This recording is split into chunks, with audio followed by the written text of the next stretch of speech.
And this is where, when we talk about story and narrative, when you can take a story, and I've said, not only do stories have the power to change the world, that's pretty clear, but it's more than that. It's the stories we choose to tell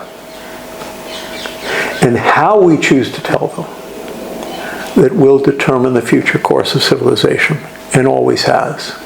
Whoever controls the narrative controls the people. So, first thing obviously is, through meditation you learn to control your mind, which is the hardest thing of all. But when we talk about story and we talk about narrative, look at the world today. You have people who have subverted the truth. I mean, there's always propaganda. There's truth, there's propaganda, and all news is propaganda. Doesn't matter what you call it. Doesn't matter how professionally it's delivered. We are here to produce stories to sell something. Now, man Panjaran Ram ki, tere naam vakarva pajiyo. So what am I here to sell? Am I here to sell a product, a phone? And is my phone better, bigger, faster than yours? Then I'm going to blow that up and share it all over the world, and I'm going to sell millions of these things. Or am I interested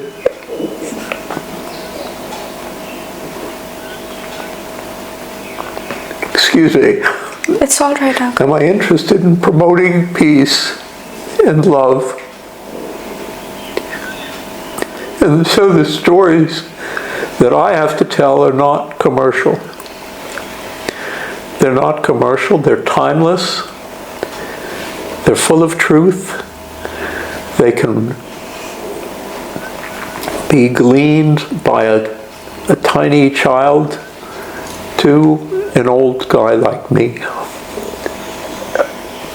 And so Maharaj's stories are always to bring people together and remind them of where they came from, of how insignificant human beings really are, and yet how great a power we have within us, that the entire universe, the entire cosmos is visible and understandable within us, and we carry that. It isn't just a chemical DNA. What makes us humans, if we are human, and right now I don't think we're human, I think we're very inhumane. And the matter is, how do we change our consciousness so we become what human beings are meant to be? To be kind to each other and compassionate, share, and as in Guru Nanak Dev Ji's words, just to work hard, to remember God, work hard, and share with those in need. Those are the key parts of our story. And they're universal. They can be applied in any profession, yes. Journalism, yes, or medicine, it doesn't matter. The spirituality, the spiritual power, spiritual power is present in everyone, in the form of Nam, in the form of the good things we do in our professions, and with physicians as they heal the world. Then we, the more Nam and prayers we recite, the clearer our minds become, and it impacts our relations with everybody. So for me, you ask me a question of why storytelling. The key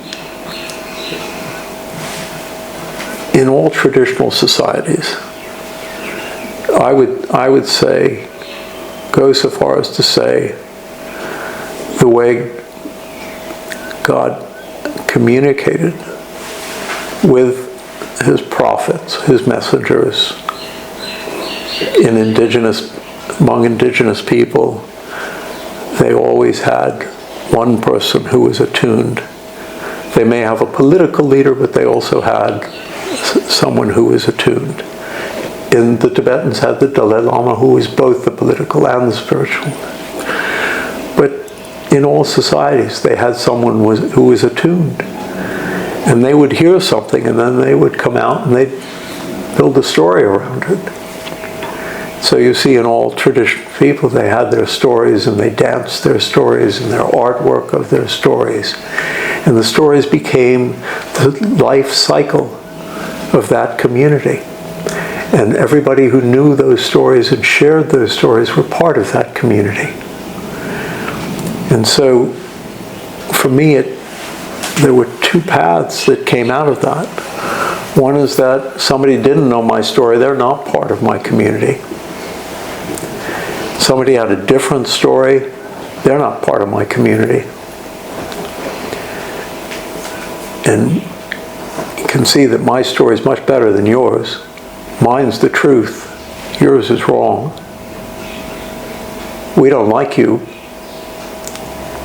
You're our enemy. And so very quickly this idea of community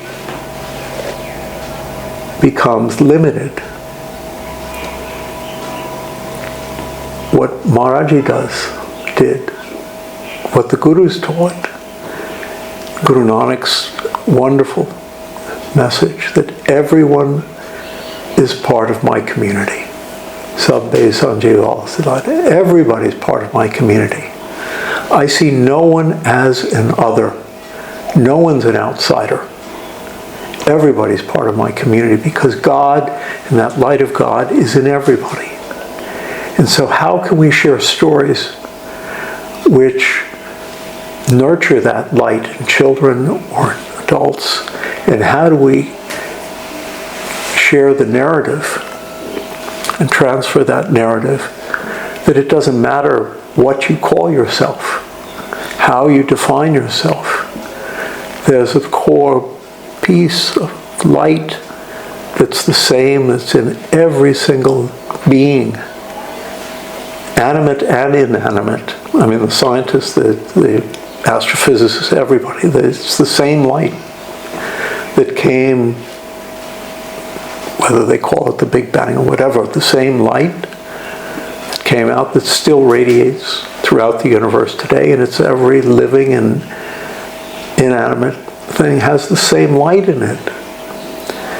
That's a scientist saying that, a friend of ours who is good. And that's what the Gurus teach. See the same light. And so, Avalayala Nure Paya, Kudur Kesa Panne, Ek Nurte Sab Jagut. Kon Ple Komake. It's, I don't know why I'm so emotional today. It's okay, Uncle. But I apologize. It's all right, Uncle. I can But understand. so the story, it is the question of the story. So what happens is, when I say how you present it, so you may take a story which is meant by the prophet, by God, to bring people together. Jesus, love thy neighbor as thyself. Well, who's your neighbor? The one who lives in your colony? In your gated community? Or is it maybe somebody who's not as wealthy as you are? Maybe your neighbor is also somebody who's from a different tradition. Maybe your neighbor has a disability. Maybe your neighbor is totally different, but you still are called to love them as yourself. Maharaj said, as yourself. The same love, the same light, see that in everyone. And yet, people would use that to say, okay, we're Christian, we're Sikh, we're this, we're that, and the other, and our neighbors are those who are like us. And then the conflict, the fear that's created of the other person, out of ignorance, and then those people who want to use it for their own power and their own purpose they tell stories and create a false narrative. And yet, for whatever reason, and this is in Gurbani, that people confuse Bik for Amrit, and they rather take poison than drink the Amrit that the Gurus give them. And that's the way the world is functioning, that people are accepting falsehood for truth. And those people who are trying to tell the truth are being presented as false messengers, whereas the falsehood is being manufactured almost on a daily basis in social media, Exactly. podcasts and things like that, and they're turning the narrative almost on a daily basis. Every single fact is being challenged. And so it's critical that the stories and storytelling, and from a journalistic perspective too, to find people and amplify their stories. Amplify stories which will bring people together. Amplify stories which will find the light amidst a whole lot of darkness.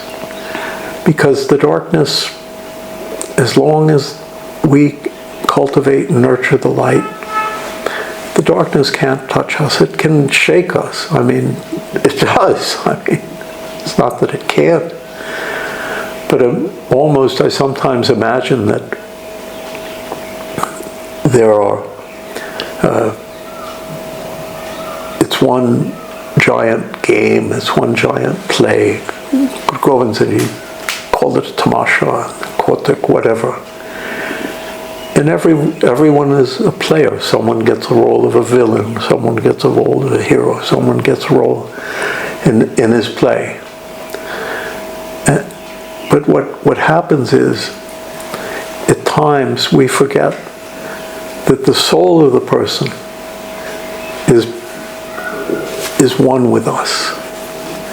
But we see the person, the roles that they're playing, antagonistic. So if we can help people understand that we're just playing, we're all in this great play, and we can change the plot of the play, we can change the scenery. We don't have to have the same story.